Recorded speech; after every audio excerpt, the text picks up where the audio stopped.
Hello guys, my name is Dr. Chinozek, also known as Beth Blaze. About what I'm about saying is a little bit off the path and quite offhand. It's as it relates to marriage. I have come across a lot of posts, or over the years, over time, I've come across posts that has to do with hide my identity, whereby a man did this, a woman did that. But most times, it's actually more of what the men did.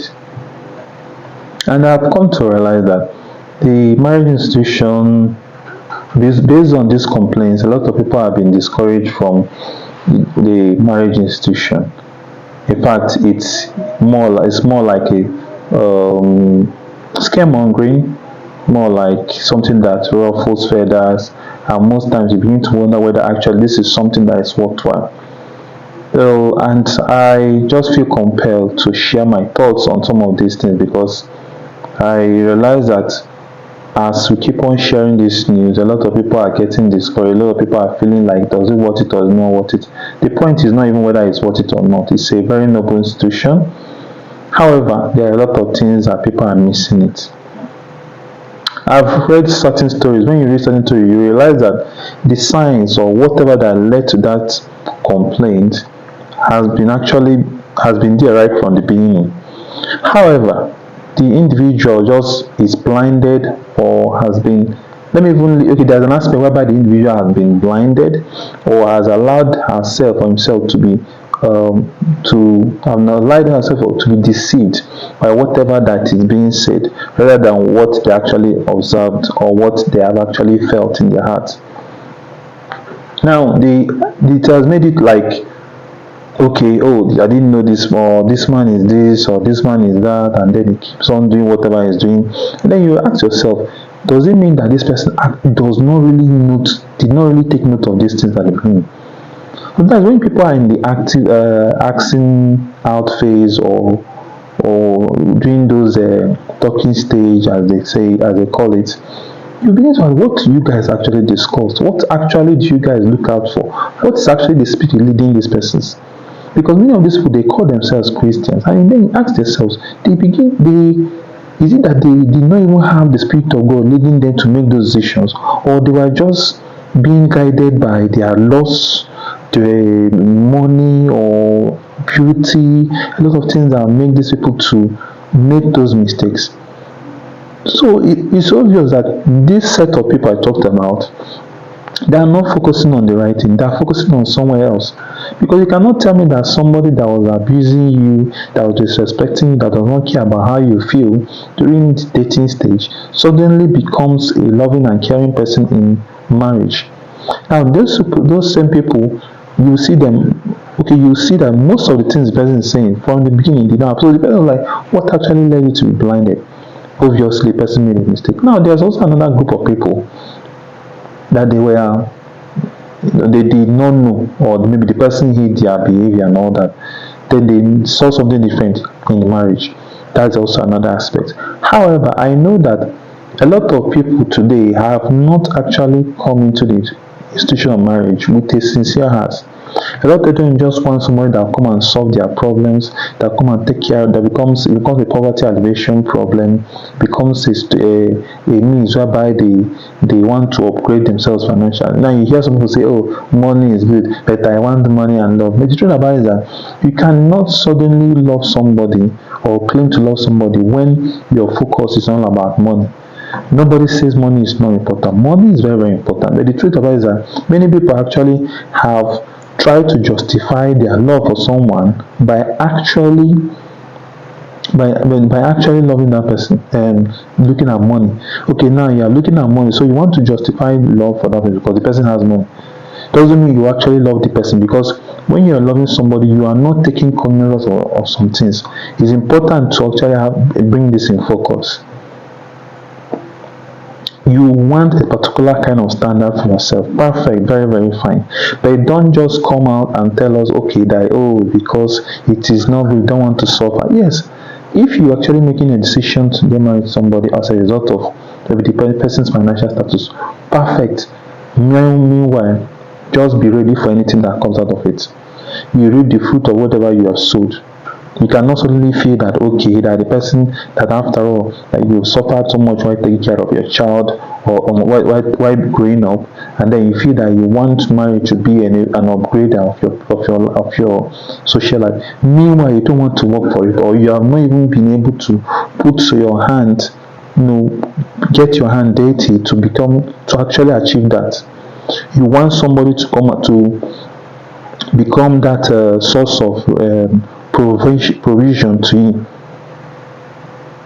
That is the problem. Oh no, on that same note, you see where they wrote in the Bible, okay, oh, the man shall not provide for his household, his wife and infidel. A lot of people have misquoted that scripture. I keep on saying you can take it anywhere.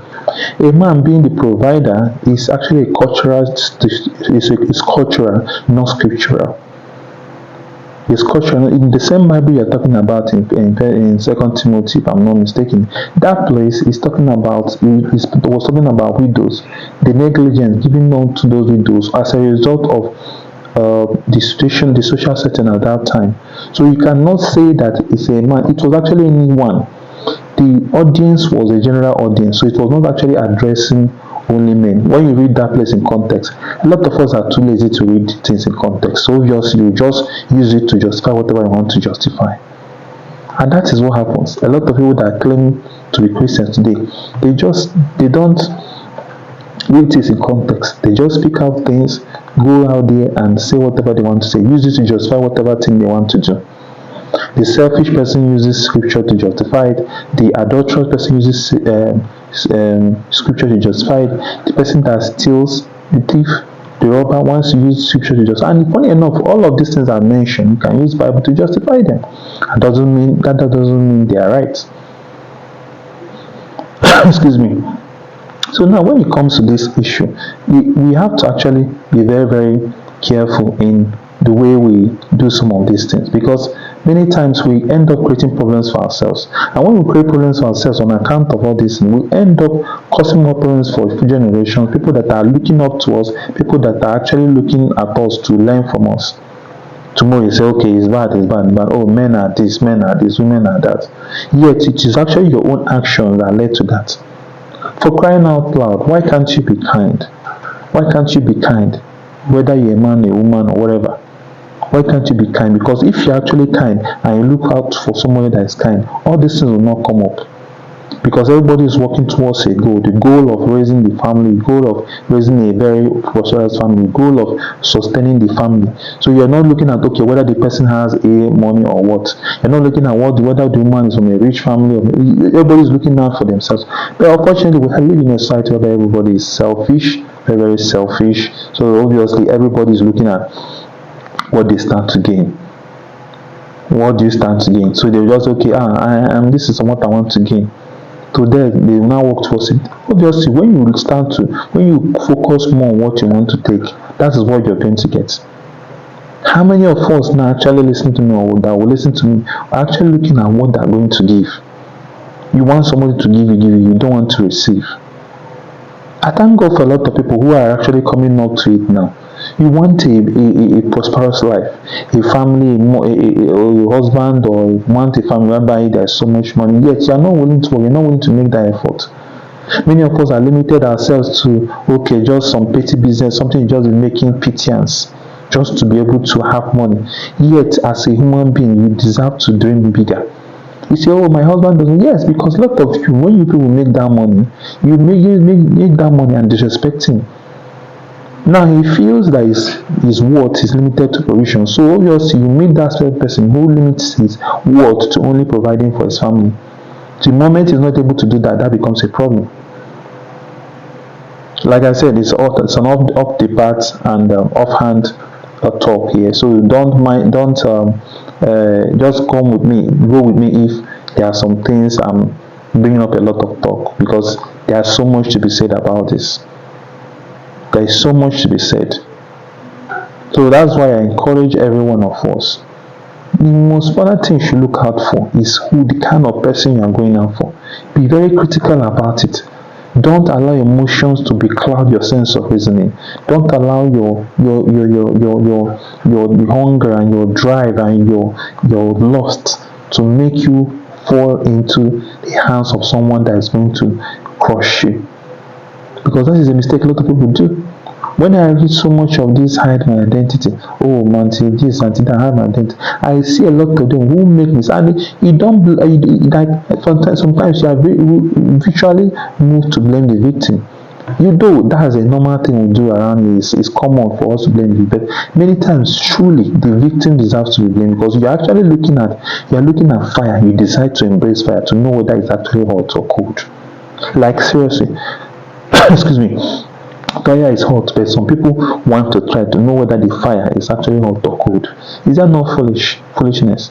The book of Proverbs says, "Can a man carry fire in your bosom and not be burnt?" That is the problem. So you cannot see something that is wrong, something that is a red flag, something that is a danger sign. Decide to check whether the danger there is it a big danger or small danger. Whether it is something that maybe let me see how it goes. Because that is a mistake a lot of people are making. Let you see how it goes. You see it and you are falling into fire and you want to know whether the fire is hot or cold fire. That is just the illogical manifestation of all these things. So I urge us, let us go back to the beginning. Now, what I've decided for myself is whenever I see all those hide my identity, I pick them as prayer points. Prayer points on what to pray, on the kind of family I want. Many people just want to get carried away. They say a lot of things. They use their own experience to justify whatever that they are saying, and they use that pilot on the next person. Many of us now see marriage as war.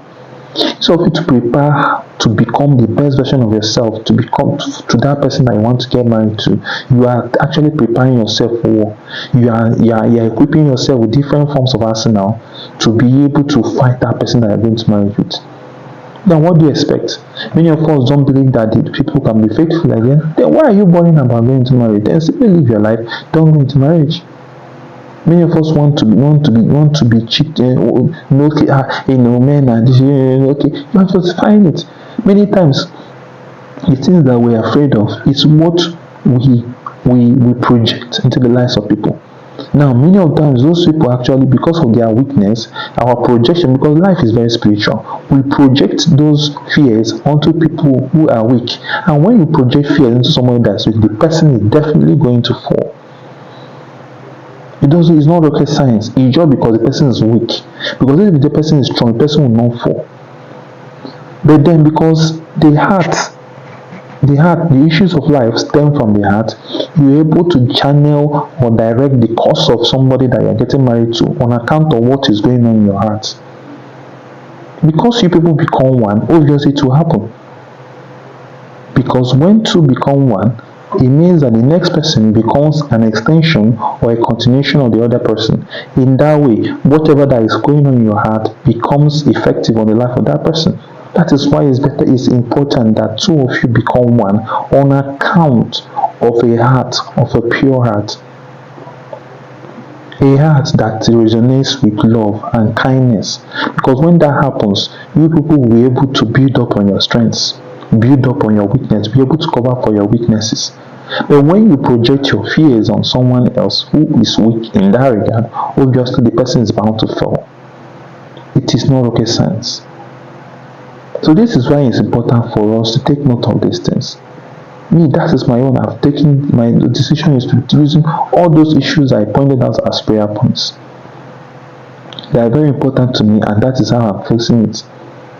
One day, when all these things, when my own marriage comes, I know that how I'm going to deal with it. And while I'm just preparing for it, I'm actually praying for it. So it's not about waiting for that time. It's actually something I have to start now. Many of us, we're not doing it. We're not doing it rightly. When I go down to the comment section of some of these hide my identities, some of the things I see there are pathetic. A lot of them ignorance, laced with foolishness, laced with confusion, laced with laziness to learn, to put themselves through training, through some kind of courses, through a build-up process, a mentorship process. Many of us are too weak now, too lazy now to go to studies. We are just depending on what one pastor said. Maybe probably this pastor said it from his own personal experience. Then you take it as doctrine and then you work with it. Yet, if you call yourself a Christian, the manual for living is the Bible, which you can learn for yourself, pick for yourself, learn for yourself, so that you'll be able to use it to apply in that life situation. The pastor there is to guide. Remember, he's also a man of God. He's a man of God. He's a man. He's a human being. So his person is also at risk or liable or vulnerable to the weaknesses that happen to men, human beings. And no matter how spiritual he is, he's still a human being. Even if it's a she, because one thing that whoever that is your shepherd that is leading that flock is a human being, and that person has weaknesses. That person deals with one or two flaws, which if you are not sensitive enough, you'll just fall for it. Some of those sermons that you're listening to on Sundays or on Wednesdays, depending on when you go to church, are actually laced by their own personal experiences. Many of them are projections of their own personal experiences, personal lives. Some of their things I have to deal with, some of the things are projected. So you cannot just take those things as doctrine. That's why you have to go and study to show yourself approved. You study in school to pass exams, then the same thing with scripture. You're not a nominal Christian, you're not a Christian by nomination, you're a Christian by action, you're a Christian by your life. And it starts from your heart disposition, your heart condition. Because if you have the right heart, you have a good attitude. When you have a good attitude, your actions, it will manifest in your actions. There's no two way about it, and there's no rocket science in it. But a lot of people don't want to do this. Then what? How do you expect to marry right when you're not even doing the right thing as a single person? So that is the important thing here. So I see all these hide my identity, and keep on hiding your identity when you have not done what you're supposed to do. Now, women, a lot of them are making this mistake. I keep telling you this, say, every man that comes to you, you know the purpose why that person is coming to you. If the person comes came for shop and claim and bye. If the person comes for let's see how it goes, you know. If the person actually came for marriage, you know. Because there's a spirit, there is something in you that makes you to know. You witnesses to you of the person's purpose. However, a lot of you just decide to be blinded by things that ought not to be. Either you are blinded by money, or you are blinded by flashy things they sample before you. Why should he use gifts to change your heart? Why should he use gifts to confuse you? Why must he use gifts to make you love him? Is that right? Nobody says it's not good to give gifts, but why must he have to do that for you to fall for him? It means a lot of you are so hungry, as some of you are so very, very, very, very selfish that you cannot even calm down. Tell Oga, wait, calm down. Because a lot of us, by the time you start taking that, maybe along the line, discover you don't like the person, you end up creating problems for yourself. You allow a man to train you through school, so then you decide that it's not your time. You allow a man to buy you things, sponsor you a lot of things, so then you decide that it's not your time. Who are you fooling here? What's the color of your problem like? How do you even describe your problem?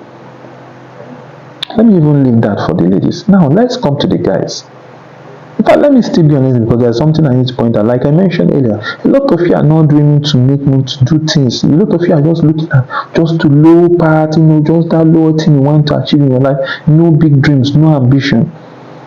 Because the man will come and marry you to take care of your needs. Auntie, this is 21st century. Nowhere things have changed. Many times a man does not respect you because of this thing you think you are doing. Because what if they ask you now, what is your vision on how to make 100 million in this family? You don't have. Let's say that maybe the man is trying, but then your own part is to help. You cannot even define the extent of your help. Many of you think it's just help, that maybe you are giving birth. It's not help. Helping, you have to define it. What is your role? What is the place of your helping in the life of a man who has been called? What is your role as a helper? It is not money. It is not even anything. It is one thing that you need to recognize. How do you help this person? That is your role. Help meet help suitable for him. So the help that is suitable for Mr. A is different from the help suitable for Mr. B. And that is why it's not everybody can marry. It's just like when everybody says one man's food is another man's poison. Because it doesn't mean that food is poison. It means that for this person, that one is food. That one is meat. And that person becomes poison. So what is your help? What are you helping in that person's life? Because this is a mistake a lot of people do today. If a lot of you ladies check this thing, you don't know the help you are doing in that person's life.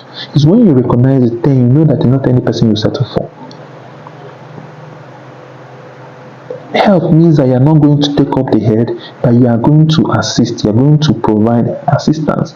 We don't know whether that assistance will last for 20 years or 30 years. We don't even know whether it's for you to bring money. We don't even know the extent of that help. But the rest of us just decide out of our own selfishness to define that help.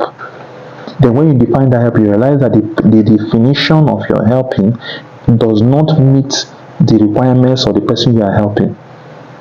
It is very important. The definition of your own personal helping does not meet to the requirements of the person you are helping. It is very important. It's just like a key. You are not getting the key to be able to unlock that lock. Yet you think you have a key, and in your mind you have a key. And you are struggling to fit that key into that lock. And that is one of the reasons why there's a problem. Because the key looks fine, the lock looks like as if it will enter, it will fit in. You try, it's not happening. You try to force it, you try to bend yourself to be able to fit into that lock. That is not how keys and lock work. A key is suitable for a lock, and when the key locks, and when the key is brought close to that key that is lock that is suitable for, it latches in. I've been speaking a lot of things here, and I believe that somebody is going to pick what I'm saying here. So that is one. Let's leave it at that. Now for the men, a lot of marital decadence today from research is because of failure of the man in the house. A lot of people now, a lot of single mothers now take care of their children on account of the fact that this man did this, you just use it to take care of your child, and then the child has his own issues and then grows up. But the moral decadence is high in the society today. There is no discipline. A lot of children are losing their sense of identity, and this is where the man comes in. You think that a lot of things you are doing, provision is the least thing you do in the life of your children. It's the least. A lot of us think that that's the main thing. You are not emotionally available. At least start with what is happening around you. Start with nephews and nieces and all of those, because that's where we start. You start that one as rehearsal before the main thing. You are deficient in these things. You're not reading books to even improve yourself. Your parents have finished making the mistake they made in giving birth to you. Because why I say it's a mistake, because they did not do a lot of things to prepare you for what it entails. Because they think it's just about studying and making good grades, then get suitable employment and make money. They think it's just about running to business. No matter what you know, no matter what you have known over the years, the issue of marriage becomes a very paramount institution that you have to have special trainings for, special learnings for. And when you are learning this, you are not just doing it, you're not just doing it just like that. You are doing it with a lot of intentionality, with a lot of sincerity, with a lot of personalization. And you have to treat it with importance, because it's how you treat it. When you treat it with importance, it means that you are able to see it as something that is important and you treat it properly. Attitude matters. So now you have to learn. You have to start going for a lot of marriage seminars today. You see more women. You go for a lot of programs on how to become a better man. You see a lot of women. You want to even do some prayers, the men are not there. They say it's about provision. Because if you focus only on provision, you will miss every other part of your whole package as a man and as a husband and as a father. You miss the whole package because you are focused on only provision. You're not emotionally available for your children, you're not emotionally available for your wife, and you're not even there taking charge. You just want, send money, give all the millions in the whole world. Oh man, you need to buckle up. You really need to buckle up. then you think it's all about leadership, is all about control. Leadership is all about influence. The follower has a role, the leader has a role.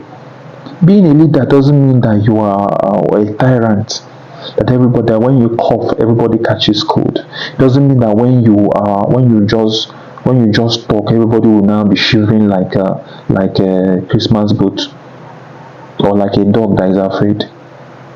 It means that you have influence, you have essence. There's an essence that is used from you, whereby anybody around you should be able to follow your lead. You should make yourself a worthy leader that ought to be followed. The follower has a role, the leader has a role. But your position as a leader is uncompromisable. But it doesn't mean that you should be controlling and greedy and trying to enforce authority. You're not a tyrant. You see, why a lot of people have issues in all these topics is that there's a mismatch in the kind of lady you are married, and between the lady you are married and the man. So you people are not matching each other. And then when that is just like the key and lock analogy I gave, you cannot fit in. So you see the key trying to mold itself to be able to fit into the lock. Meanwhile, the key is supposed to just be him or herself to be able to lock him. Because the key don't need to do any special thing just for you to lock him, to latch into the lock.